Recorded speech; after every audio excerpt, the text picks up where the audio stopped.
Oh, hello. Bit of a different one for you. Our friend, Enrico Fugazi, the Italian who lives in Germany, sent me a really nice gift. He sent me the following things. He sent me an iRig2. This is a little device you'll see. I will demonstrate. And he sent me a tiny Black Star amplifier. This is battery powered or plugs in, and he sent me a guitar cable. Thank you, Enrico. Just in case you didn't think I had. I'm actually burning through like my old Guitar Studios cables from the music school, and they're breaking one by one. So this is actually a very nice gift, and he sent me a nice pack of pics. But the idea is that there's this software Tonebridge that you can download as an app, right? And you can plug your guitar into your phone, and then you could take it. You could use headphones, or you could use something like this, or you could plug it into a Bluetooth speaker. But I thought we'd do a video of me sort of testing it out and showing you how it works. And the thought is you'd have insanely versatile tone for an insanely low amount of money that's also very portable. So thanks again, Enrico, and let's see how this goes. A guitar amp, such as this one, has two parts to it. Well, it's got three parts to it, but the two parts that matter to us are the preamp and the amp. The amp is the part that makes it louder. The preamp is the one that makes it sound the way it sounds. That's why some people play Fender Blues Juniors, some people play Marshalls. All the different amps sound different because of what the preamp does.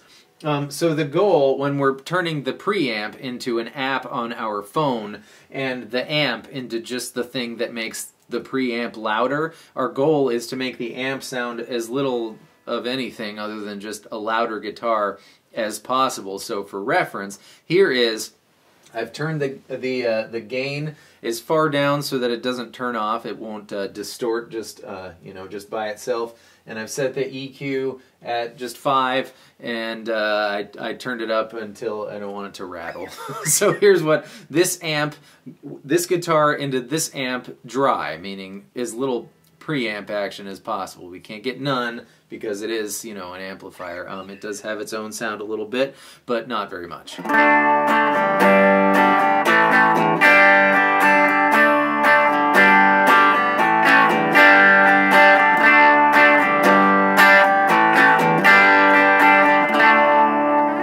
For reference. Alright, so I've got it all plugged in. I've got Tonebridge downloaded and everything. It's really self-explanatory, I promise. If you get this iRig, there's little pictures of what plugs into what on the device. But here is what Tonebridge's version of Alive sounds like. So here we go.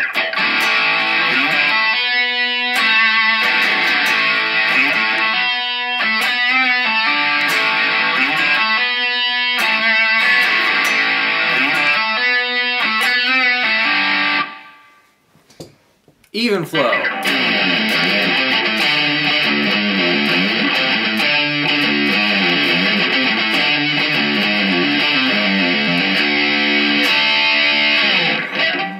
Alright, I yanked this guitar out because they've got a yellow Ledbetter preset, so let's see what that sounds like.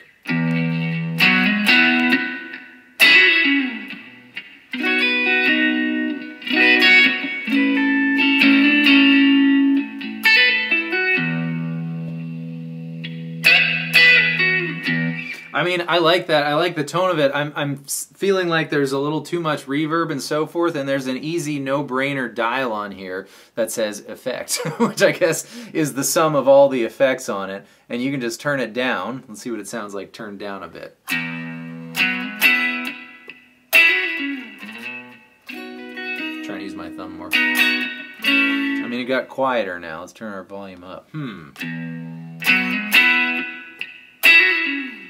Still lots of reverb. There are tweaks. You can go in and edit things about the tone to your heart's content, of course, but interesting. Oh, by the way, I bothered to grab this guitar for that one because there's three things that make up your tone. There's how your guitar sounds, how your effects pedals sound, and how your amp sounds. And you're never ever going to get the Strat sound of Yellow Ledbetter with this, which looks like a Telly but behaves more like a Les Paul because of the pickups in it. Yeah, and you're never ever going to get the Alive sound. Well, I guess Stone plays it with a Strat, live now. But on the record, I'm going to assume he used a Les Paul or something very similar with a Strat. So that's why I did that. State of Love and Trust. I've tried this.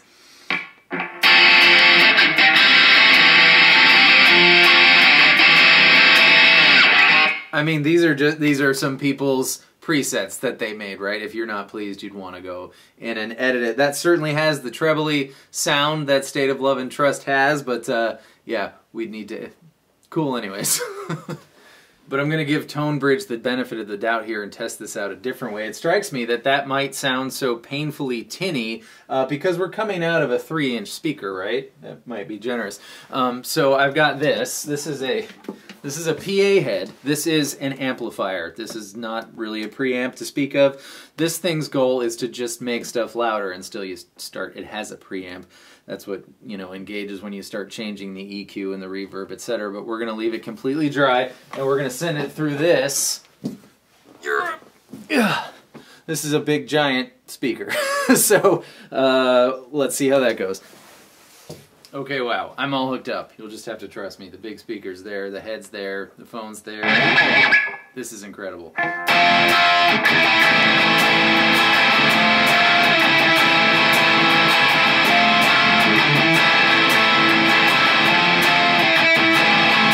especially like that noise. Let's go back and do the other ones now. Oh, this is great.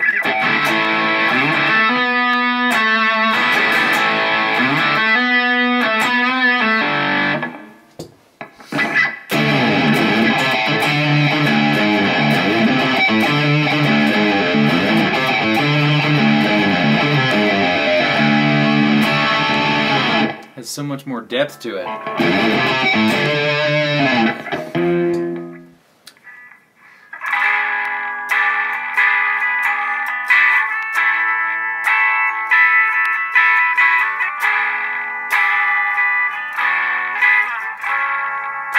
Oops, I'm in drop D. But you get the idea. That's cool.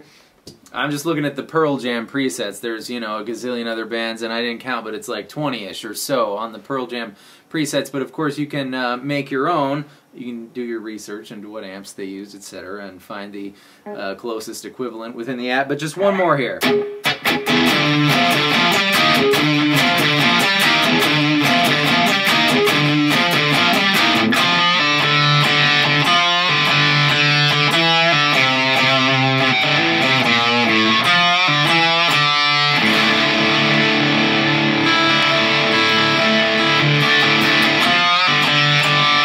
Good. So yeah, all in all, pretty darn neat. Enrico, thank you. This is the operative piece. I know it's not polite to look up how much gifts cost, but just so you know, I just did. It's roughly $40. So for $40 and a free app, you could plug it into, you know, like I said, to be clear, you could not Bluetooth into it. You could plug into the headphone jack of a portable speaker. You could plug it into, if you got a stereo to you know, RCA, you could plug it into your amp for your record player and come out of your big record player speakers if you got those. Or you could certainly, you don't have to get a PA head and speaker. You're not looking for any color, you're only looking for volume. So you could go to Goodwill and find yourself a stereo amp, and while you're at it, get a record player if you don't have one, and then you'll have a gazillion million guitar amps in there too. That was fun. I hope you enjoyed that. You know, I hope if you hadn't heard of that before, you might consider this toy. I don't benefit anything from you buying this. I just think it's a fun device, certainly for the money, certainly for more than the money. I wouldn't record my records with it, but I would use it to find out what kind of sounds I like. Maybe if I'm deciding what kind of pedals I'm going to buy, I'd try some out, you know, kind of, sort of, and narrow it down that way. Anyways, Enrico, thanks again. Everybody, thank you for being here. See you next time with more stuff. Goodbye.